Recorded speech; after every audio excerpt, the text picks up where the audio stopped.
भगौड़े का बयान। Met the finance minister before I left. सियासी घमासान।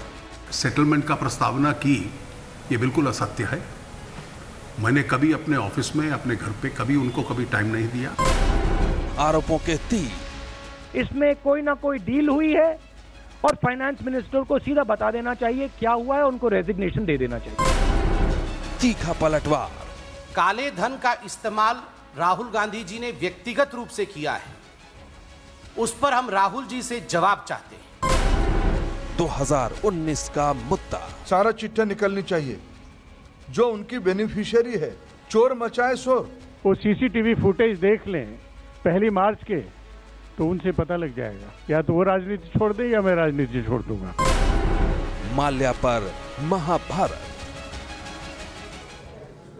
यह महाभारत ही है जो भारतीय जनता पार्टी और कांग्रेस के बीच छिड़ा हुआ है, और इस महाभारत में जो अंतिम युद्ध होना है वो 2019 के लोकसभा चुनाव को लेकर होना है, क्योंकि ये सारी तैयारी सिर्फ उसी लिए हो रही है। विजय माल्या ने लंदन की कोर्ट में सुनवाई के दौरान पत्रकारों के सामने ये बात क्या कही कि वित्त मंत्री अरुण जेटली से उनकी मुलाकात हुई थी लंदन भागने से ठीक पहले कि पूरे देश में भूचाल मच गया। वित्त मंत्री अरुण जेटली ने सफाई दी, लेकिन राहुल गांधी ने सीधे तौर पर वित्त मंत्री से इस्तीफा मांग दिया। और अब तो स्थिति यह बन गई है कि भारतीय जनता पार्टी यह आरोप लगा रही है कि कांग्रेस पार्टी के अध्यक्ष राहुल गांधी ने विजय माल्या के पैसे पर बहुत कुछ किया है, यानी कि पारिवारिक संबंध है विजय माल्या और गांधी परिवार के बीच में। सबूत के तौर पर किसी के पास कुछ भी नहीं है। कांग्रेस कह रही है कि सीसीटीवी फुटेज खंगाल लीजिए और स्पष्ट हो जाएगा कि वित्त मंत्री ने कैसे विजय माल्या से बातचीत की थी। बीजेपी ने तमाम आरोप लगा दिए, उसके सबूत सामने रखे नहीं। ऐसा लग रहा है जैसे कि एक दूसरे पर वार करने में कोई कहीं पीछे नहीं है। सबसे बड़ी बात तो यह है कि आखिरकार इसमें पेच कहां है, यह अभी तक किसी को समझ नहीं आ रहा। अरुण जेटली जी और विजय माल्या जी की मीटिंग पार्लियामेंट में देखी है। 15-20 मिनट की मीटिंग थी, सिट डाउन मीटिंग थी। देश के बैंकों को 9,000 करोड़ का चूना लगाने वाले भगौड़े विजय माल्या की जुबान से वित्त मंत्री का नाम क्या निकला? कांग्रेस को मानो बैठे बिठाए मुद्दा मिल गया। कांग्रेस अध्यक्ष राहुल गांधी ने हमला बोलने की कमान खुद संभाली और सीधा देश के वित्त मंत्री पर आरोपों के तीर चलाने शुरू कर दिए। लंदन भागने से पहले फाइनेंस मिनिस्टर से 15-20 मिनट के लिए पार्लियामेंट हाउस में बात करता है। फाइनेंस मिनिस्टर झूठ बोलते हैं, कहते हैं कि नहीं, कॉरिडोर में मुझे पकड़ा और मुझे कहा कि मैं लंदन जा रहा हूं। ठीक है, अगर आपको कॉरिडोर में भी पकड़ा और आपको कहा कि लंदन जा रहा है, तो फिर आपने सीबीआई, ईडी को क्यों नहीं बताया कि ये भागने वाला है, इसको जेल में डालो। इतना ही नहीं, राहुल गांधी ने इस पूरे मामले में सबूत के तौर पर कांग्रेस के वरिष्ठ नेता पीएल पुनिया को भी मीडिया के सामने पेश किया। पुनिया ने दावा किया कि संसद के सेंट्रल हॉल में जब विजय माल्या वित्त मंत्री से मिला था तो वो वहीं मौजूद थे। विधिवत वो मुलाकात करते रहे और सेंट्रल हॉल में उसका रिकॉर्ड है। और मेरी चुनौती है, वहां पर सीसीटीवी कैमरा लगे हैं, वो सीसीटीवी फुटेज देख लें 1 मार्च के, तो उनसे पता लग जाएगा, या तो वो राजनीति छोड़ दे या मैं राजनीति छोड़ दूंगा। पुनिया की इन्हीं बातों को सच मानकर कांग्रेस अब वित्त मंत्री से सवाल दाग रही है। फाइनेंस मिनिस्टर एब्सकॉन्डर से बात करता है। एब्सकॉन्डर फाइनेंस मिनिस्टर को कहता है कि मैं अब लंदन जाने वाला हूं, और फाइनेंस मिनिस्टर ने ना सीबीआई को बताया, ना ईडी को बताया, ना पुलिस को बताया। क्यों नहीं? पहला सवाल। दूसरा सवाल, जो अरेस्ट नोटिस था विजय माल्या पे, उसको इन्फॉर्म नोटिस में किसने बदला? ये काम वही कर सकता है जो सीबीआई को कंट्रोल करता है। माल्या से मुलाकात के दावे पर वित्त मंत्री एक दिन पहले ही सफाई दे चुके हैं। बावजूद इसके कांग्रेस को भरोसा नहीं। राहुल के आरोपों पर बीजेपी तीखे अंदाज में पलटवार कर रही है। कांग्रेस पार्टी ऐसे घोटाले करने वाले लोग और घोटाले बाजों की बातों को ज्यादा विश्वसनीय समझती है।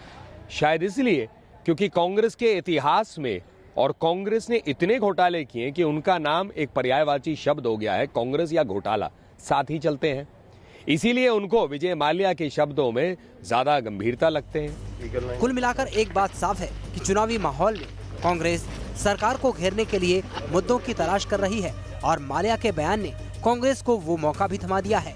लेकिन बीजेपी भी इस मुद्दे पर आक्रामक रुख अपनाए हुए है। Team news nation. आपने देखा किस तरीके से राहुल गांधी ने बहुत ही आक्रामक अंदाज में वित्त मंत्री पर न सिर्फ भ्रष्टाचार के आरोप लगाए बल्कि इस्तीफे की मांग तक कर डाली। आखिरकार ये माजरा क्या है, आइए जरा आपको दिखाते हैं कि कैसे विजय माल्या ने अपनी बातों को सामने रखा। जवाब में अरुण जेटली ने सफाई दी। कुल मिलाकर मुद्दा यहां से शुरू हुआ, लेकिन इसके आगे की कड़ी और भी ज्यादा रोचक हो जाएगी। I met the finance minister before I left, repeated my offer to settle with the banks. That's the truth. Vijay Mallya का ये बयान कि उन्होंने मुझसे मुलाकात की और कोई सेटलमेंट का प्रस्तावना की, ये बिल्कुल असत्य है। मैंने कभी अपने ऑफिस में, अपने घर पे कभी उनको कभी टाइम नहीं दिया जब से हम लोग सरकार में हैं, क्योंकि वो राज्यसभा के मेंबर थे और कभी कभी आया करते थे। तो एक दिन ये देखकर कि मैं वहाँ बैठा हूँ और उठ के अपने कमरे की तरफ जा रहा था हाउस से, तो भागते भागते मेरी तरफ आए और कुछ शब्द कहने लगे कि मैंने कुछ सेटलमेंट की प्रस्तावना की है।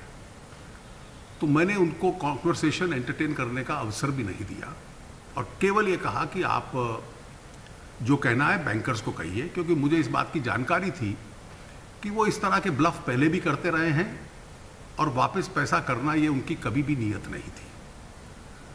और इसलिए उनसे कोई कागज लिए बगैर इस एक वाक्य में उनको एक प्रकार से स्नब करके मैं आगे निकल गया।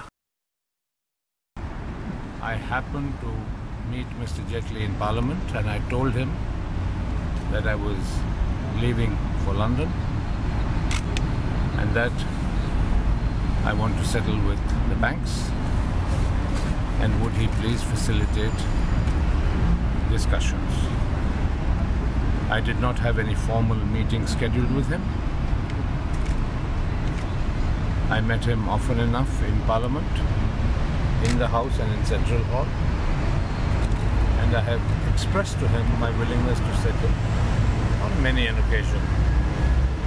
And I don't understand what this controversy is all about.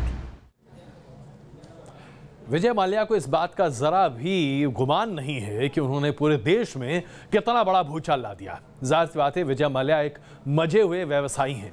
क्या उन्हें नहीं पता कि उन्होंने क्या कहा है और इसका असर देश में क्या हो रहा है? जाहिर सी बात है विजय माल्या को लेकर तरह तरह की बातें और खुलासे अब सामने आ रहे हैं। यहां तक कि बीजेपी के भीतर से भी जिस तरह की बातें निकल कर आ रही हैं वो वित्त मंत्री अरुण जेटली के लिए अच्छी नहीं है। और वो इसलिए क्योंकि अब इस बात पर सवाल खड़ा किया जा रहा है कि विजय माल्या से सीबीआई ने जब पूछताछ शुरू की थी तो उस वक्त एक लुकआउट नोटिस जारी किया गया था जो कि इंटरपोल को दिया गया था, जिसमें सबसे पहले यह कहा गया था कि अगर विजय माल्या लंदन के एयरपोर्ट पर दिखाई दे तो उन्हें गिरफ्तार कर लिया जाए।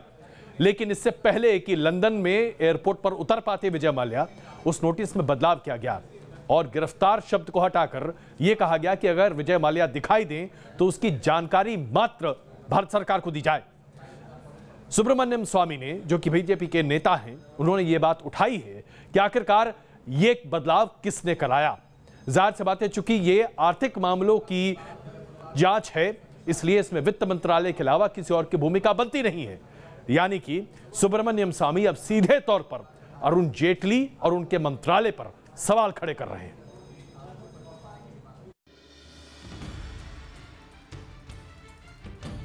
विजय माल्या को कैसे मिला विदेश भागने का मौका?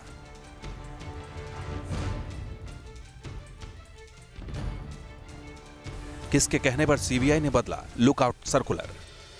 विजय माल्या को लेकर देश में सियासी घमासान जारी है।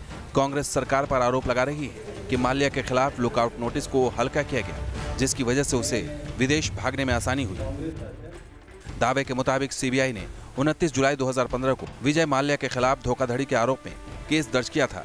26 अक्टूबर 2015 को सीबीआई ने इमिग्रेशन अथॉरिटी को लुकआउट सर्कुलर जारी किया।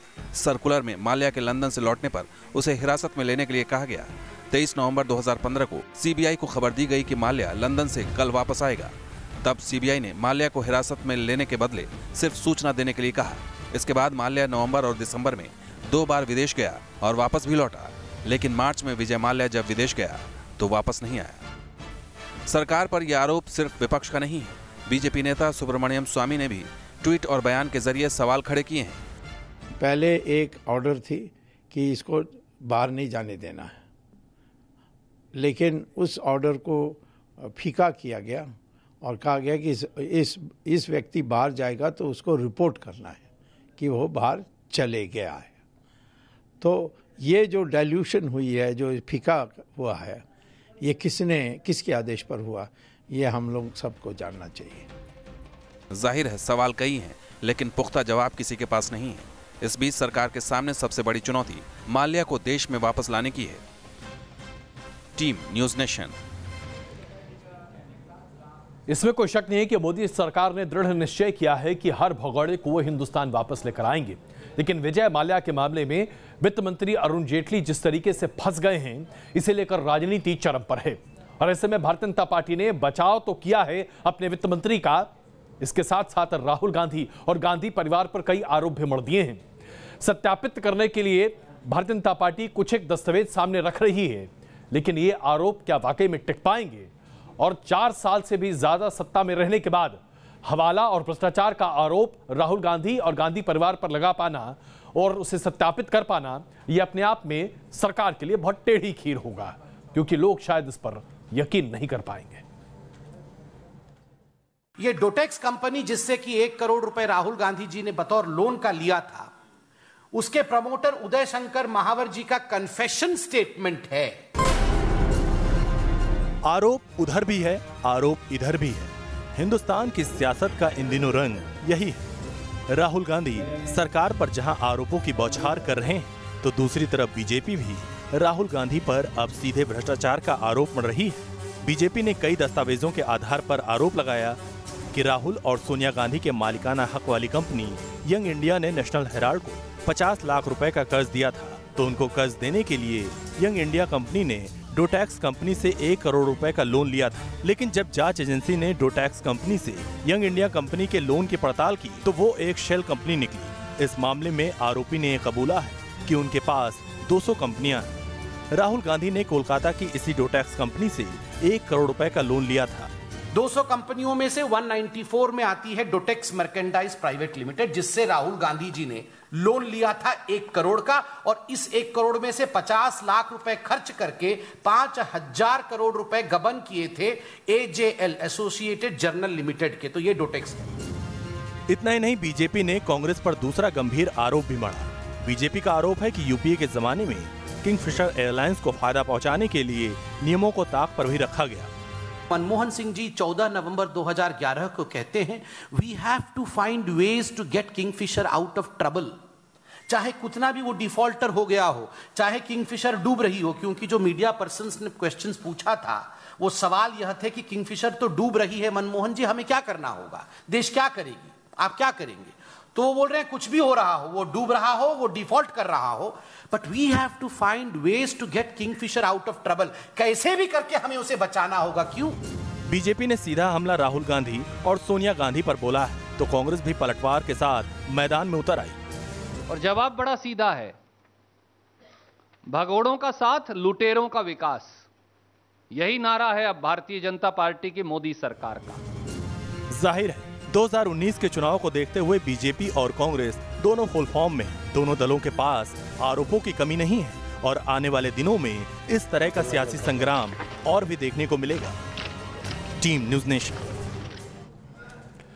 जहां विजय माल्या को लेकर बीजेपी और कांग्रेस के बीच में घमासान मचा हुआ है, वहीं तमाम आरोप जो आज सरकार पर लगाए जा रहे हैं, चाहे वो राफेल का मुद्दा हो, पेट्रोल और डीजल की लगातार बढ़ती कीमतों का मुद्दा हो, चाहे वो मॉब लिंचिंग का मुद्दा हो, कानून व्यवस्था की कमी का मुद्दा हो, काला धन और भ्रष्टाचार का मुद्दा हो, इन तमाम मुद्दों पर विपक्ष ने जिस तरीके से सरकार को घेरने की कोशिश की है, प्रधानमंत्री नरेंद्र मोदी ने उसका जवाब अपने तमाम बूथ मैनेजर्स को आज बड़े ही मुखर तरीके से दिया है।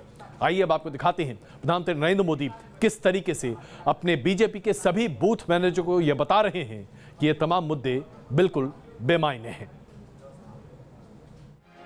हमने सिर्फ सबका साथ सबका विकास का नारा नहीं दिया, आपने कहा कि हमने पूरी तन्मयता से इसको लागू किया है। ये पीएम मोदी का पलटवार है। कांग्रेस और विपक्ष के आरोपों पर करारा प्रहार है। नमो ऐप के जरिए पीएम मोदी देश भर के बीजेपी कार्यकर्ताओं से जुड़े तो थे, उन्हें चुनाव की रणनीति समझाने के लिए, मगर मुद्दों के केंद्र में कांग्रेस ही छाई रही। और वो अच्छे कामों से डरते हैं। पीएम मोदी ने petrol diesel, bank fraud, dollar और राफेल जैसे मुद्दे पर कांग्रेस के आरोपों को सिरे से खारिज कर दिया और इसे विपक्ष का झूठा प्रोपेगेंडा करार दिया। हर काम को नीचे पहुंचाने का ये जो प्रयास है, इसी ने इनको अब झूठे रास्ते अपनाने के लिए मजबूर कर दिया। अगर हमारी सरकार में कुछ कमी होती तो ये मुद्दों की लड़ाई लड़ते, झूठ की लड़ाई लड़ने की उनको मुसीबत नहीं झेलनी पड़ती, मजबूरी नहीं होती। पीएम मोदी ने कांग्रेस पर विपक्ष की भूमिका में फेल होने का आरोप लगाते हुए कहा कि बीजेपी सरकार सबका साथ सबका विकास के मंत्र पर काम कर रही है, मगर विरोधी सरकार के अच्छे कामों की भी आलोचना करने में लगे। कृष्ण के जमाने से लेकर आज तक हर युग में ऐसे लोग रहते ही रहते हैं जिनको अपने स्वार्थ के सिवाय किसी चीज की परवाह नहीं होती है और वो अच्छे कामों से डरते हैं। पीएम के ताबड़तोड़ हमलों से कांग्रेस भी तिलमिला गई और सरकार पर नए सिरे से आरोपों की झड़ी लगा दी। वो पहले अपने वचन पूरे करें और देश की जनता से क्षमा मांगें कि आज तक 4.25 साल में मैंने ना रोजगार पैदा किए हैं और देश की जो आज हालात हैं उसकी जिम्मेवारी हमारी है। कांग्रेस को दोष देना, आज भी उनकी मानसिकता वही है, अपनी गलती की चर्चा नहीं ना हो, कांग्रेस को कोसते रहो। जाहिर है 2019 की जंग को देखते हुए सरकार पर विपक्ष अपने तर्कश में मौजूद तमाम घातक तीर इस्तेमाल कर रही है, मगर बीजेपी भी इन हमलों को फुस करने में कोई कसर नहीं छोड़ रही। Team news nation. बड़ी अजीब सी बात है, एक वक्त हुआ करता था जब गुड़गांव और उस हरियाणा के आसपास के तमाम इलाकों के लिए जब हम बात करते थे तो कहा जाता था कि ये इलाका विकास के लिए सबसे ज्यादा मुफीद है। लेकिन आज साइबर सिटी गुड़गांव, जो कि हरियाणा का प्रमुख केंद्र है, वहां जब बात होती है तो आप जानते हैं क्या होता है।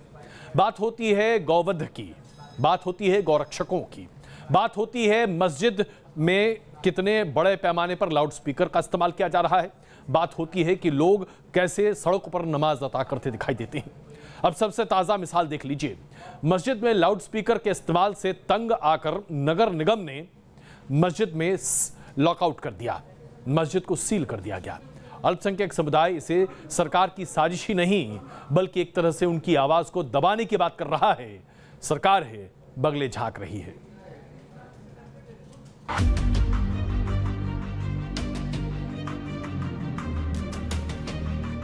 क्या मुसलमानों को जीने का हक नहीं है? क्या मुसलमान आदमी नहीं है? कसम खुदा की यकीन करके जानना, ऐसे सीना खोल के दिखा दूं अपने हाथ से। दिल में गुस्से का गुबार है, जुबान से शोले निकल रहे हैं। गुड़गांव की शीतला कॉलोनी में बवाल बढ़ा हुआ है इस मस्जिद पर। लाउडस्पीकर पर अजान को लेकर शुरू हुआ विवाद अब इस कदर बढ़ चुका है कि अल्पसंख्यक समुदाय के लोग सड़क पर हैं। 7 सितंबर को एक समुदाय के लोगों ने लाउडस्पीकर पर अजान को लेकर विरोध शुरू किया और 6 दिन बाद मस्जिद का निर्माण अवैध बताकर नगर निगम ने उसे सील कर दिया।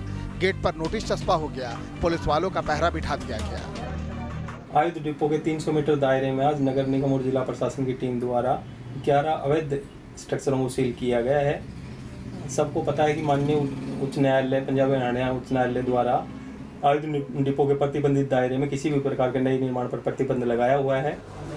नगर निगम की दलील के उलट अल्पसंख्यक समुदाय के लोग कार्रवाई में साजिश ढूंढ रहे हैं। दलील ये कि अगर मस्जिद का निर्माण अवैध था तो आसपास बने घर कैसे लीगल हो गए। 300 मीटर के दायरे में इल्लीगल है तो जो और मकान बन रहे हैं वो भी तो इल्लीगल है, उनको भी सील किया जाए, उनको भी हटाया जाए। कानून तो सबके लिए बराबर है, लेकिन ऐसा कुछ नहीं किया। एक जाति विशेष को तंग करने के लिए ये सरकार काम कर रही है। अपनी अपनी दलीलों के बीच बयानों का दंगल छिड़ा हुआ है। अल्पसंख्यक समुदाय के लोग अल्टीमेटम दे रहे हैं कि अगर 2 दिन में मस्जिद खोली नहीं गई तो आत्मदाह कर लेंगे। गुड़गांव से संजय खन्ना के साथ टीम न्यूज नेशन। और आइए अब आपको दिखाएं किस तरीके से पेट्रोल और डीजल के दाम दिन दोगुनी रात चौगुनी तरक्की करते हुए तड़ातड़ आगे बढ़ते जा रहे हैं। दिल्ली में आज पेट्रोल ने 81 रुपए का आंकड़ा भी पार कर लिया, यानी कि दिल्ली में बस 19 रुपए बाकी हैं और उसके बाद सैकड़े पर पहुंच जाएगा पेट्रोल। अगर आज इस बात का विश्लेषण किया जाए कि इस एक साल में, यानी कि सिर्फ 2018 में जनवरी से लेकर सितंबर के महीने तक पेट्रोल और डीजल की कीमतों में कितना इजाफा हुआ है, तो आप चौंक जाएंगे, क्योंकि हर दिन 2, 4, 10, 50 पैसे की बढ़त आपको समझ में नहीं आती। लेकिन जब आप पूरा आंकड़ा देखेंगे तो आपके जमीन के तले से, आपके पैर के तले से जमीन निकल जाएगी। और वो इसलिए क्योंकि यह आंकड़ा बहुत बड़ा है। 13 रुपए की बढ़ोतरी हुई है डीजल की कीमत में दिल्ली में सिर्फ जनवरी से लेकर सितंबर के महीने के बीच में, और 10 रुपए की बढ़ोतरी हुई है, जी हां 10 रुपए की बढ़ोतरी हुई है पेट्रोल की कीमत में जनवरी 2018 और सितंबर 2018 के बीच में 9 महीने में। दिल्ली 81 रुपए, कोलकाता 82 रुपए 87 पैसे, मुंबई 88 रुपए 39 पैसे, चेन्नई 84 रुपए 19 पैसे। पेट्रोल के दामों की ये वो नई छलांग है जिसके आगे पूरा हिंदुस्तान हलकान है। जेब पे तो भार पड़ ही रहा है, बढ़ता ही जा रहा है। सीधा मेरे हिसाब से तो 100 ही कर दें, रोज रोज बढ़ाने से अच्छा है। डीजल पेट्रोल भी जीएसटी के दायरे में आना चाहिए, उसी के अंतर्गत, तब कुछ राहत मिलेगी आम आदमी के लिए। दरअसल पेट्रोल के दाम 10, 20, 30, 40 पैसे रोजाना बढ़ रहे हैं। ऐसे में आम लोगों को एहसास नहीं हुआ है कि कब कीमतें आसमान पर पहुंच गई, मगर हकीकत यह है कि 1 जनवरी से 11 सितंबर तक पेट्रोल की कीमत में प्रति लीटर 10 रुपए से ज्यादा का इजाफा हो चुका है, जबकि डीजल की कीमतें 13 रुपए तक बढ़ गई है। और अभी भी पेट्रोल डीजल की कीमतों में बढ़ोतरी का सिलसिला जारी है। गुरुवार को दिल्ली और मुंबई में पेट्रोल 13 पैसे और डीजल 11 पैसे महंगा हो गया, जिसके बाद दिल्ली में पेट्रोल की कीमत बढ़कर 81 रुपए प्रति लीटर तक पहुंच गई, जबकि डीजल 73 रुपए 8 पैसे प्रति लीटर हो गया। वहीं मुंबई में पेट्रोल 88 रुपए 39 पैसे प्रति लीटर बिका, जबकि डीजल 77 रुपए 87 पैसे प्रति लीटर पहुंच गया। पेट्रोल डीजल के दाम में बढ़ोतरी के लिए जानकार डॉलर में आई तेजी को जिम्मेदार ठहरा रहे हैं। जानकारों की माने तो अगर रुपए में गिरावट यूं ही जारी रही तो तेल की कीमतों का आगे भी बढ़ना तय है। हालांकि इस साल के अंत और अगले साल की शुरुआत में कई राज्यों में विधानसभा चुनाव हैं, ऐसे में जनता थोड़ी राहत की उम्मीद जरूर कर सकती है। Team news nation. 10 रुपए पेट्रोल और डीजल की कीमत बढ़ गई और हमें पता तक न चला। एक पुरानी कहावत है, एक फ्रॉग को आप लीजिए, उसे उबलते पानी में डाल दीजिए, पानी का तापमान बढ़ाते चले जाइए, उसे पता भी नहीं चलेगा कि पानी कब गर्म हो गया और कब वो मर गया। लेकिन खौलते पानी में अगर आप फ्रॉग को डालिएगा तो फ्रॉग कूद कर बाहर निकल जाएगा, अपनी जान बचा लेगा। यही हमारे साथ भी हो रहा है। थोड़ा थोड़ा बढ़ते बढ़ते पेट्रोल और डीजल की कीमत इतनी बढ़ चुकी है कि हमें उसकी आदत हो गई, पता ही नहीं चला। अगर एक बार में 10 रुपए बढ़ा होता तो शायद देश भर में विरोध की आवाज बड़ी बुलंद होती। आइए एक और मसला जो कि हमारे देश के लिए वाकई में शर्म करने की बात है। हम सब कहते हैं और प्रधानमंत्री जी तो बहुत बढ़ चढ़ कर ये बात दुनिया और देश में प्रखरता से कहते हैं कि बेटी बचाओ बेटी पढ़ाओ। लेकिन क्या हम जानते हैं कि आज हमारे देश की महिलाओं को हम किस किस तरह से यातनाएं दे रहे हैं? एक रिपोर्ट सामने आई है जो प्रदर्शित करती है कि हिंदुस्तान में महिलाओं की आत्महत्या करने की संख्या सबसे ज्यादा है। जी हां, हिंदुस्तान में तकरीबन 40% महिलाएं आत्महत्या करती हैं पुरुषों के मुकाबले। यह आंकड़ा आज प्रदर्शित करता है कि कितनी बड़ी संख्या में महिलाएं प्रताड़ित हैं। उनकी मानसिक अवस्था सोचिए, आज अगर एक पुरुष आत्महत्या करता है तो उसकी जगह 3 महिलाएं आत्महत्या करती हैं। इससे ज्यादा बुरी स्थिति महिलाओं की और हो सकती है क्या?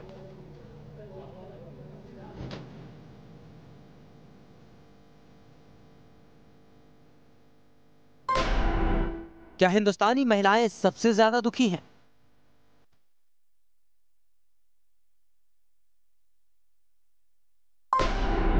क्या भारत की महिलाएं परेशानियों से घिरी हैं? ये सवाल उठे हैं एक ताजा रिपोर्ट से, क्योंकि इस रिपोर्ट के मुताबिक भारत में सबसे ज्यादा महिलाएं आत्महत्या कर रही हैं और जाहिर है ये महिलाएं किसी न किसी वजह से परेशान या दुखी थी। ये चौंकाने वाली report Lancet public health journal में छपी है। रिपोर्ट में कहा गया है कि पूरी दुनिया में सुसाइड करने वाली महिलाओं में 37% यानी करीब 1/3 से भी ज्यादा भारत की होती हैं। ये रिपोर्ट हिंदुस्तान के हालात पर करारी चोट करती है। गौर करने वाली बात यह है कि हिंदुस्तान में सुसाइड की घटनाएं पिछले 25-26 सालों में काफी तेजी से बढ़ी हैं। रिपोर्ट के मुताबिक 1990 से 2016 के बीच आत्महत्या की वारदात 40% से ज्यादा हुई। 1990 में जहां सुसाइड का आंकड़ा 1,64,400 था, वहीं 2016 में आंकड़ा बढ़कर 2,30,314 हो गया।